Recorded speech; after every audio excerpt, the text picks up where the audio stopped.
होइन म घर आएको कि प्लास्टिक फ्याक्ट्री? यो प्लेटलाई किन ऱ्याप गरेको? अनि यसलाई यो आँपले चाहिँ के गल्ती गरेछ? हाँ मजाक नगर्नु न। होइन साँच्चै के भएको हो के? हजुरलाई थाहा छैन? के? रातभरि किचनमा के हुन्छ? हामी सुतेपछि किचनमा तहल्का हुन्छ। तहल्का? साङ्लाको। हाँस्नु भयो?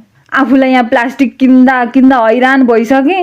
किचन जति सफा गरे पनि मनसुनमा कताबाट निस्कन्छन्, सब सामान फोहोर गर्छन्।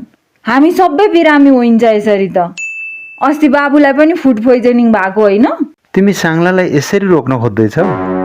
तर साङ्ला त घरभित्रै छ नि। प्लास्टिक भन्दा सजिलो सोलुसन्स दिउँ?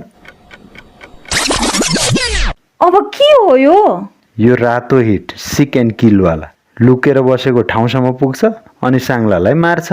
धन्न अब किचनको हालत ठिक हुने भयो। रातो हिट लुकेर बसेका साङ्लालाई भित्रै गएर मार्छ।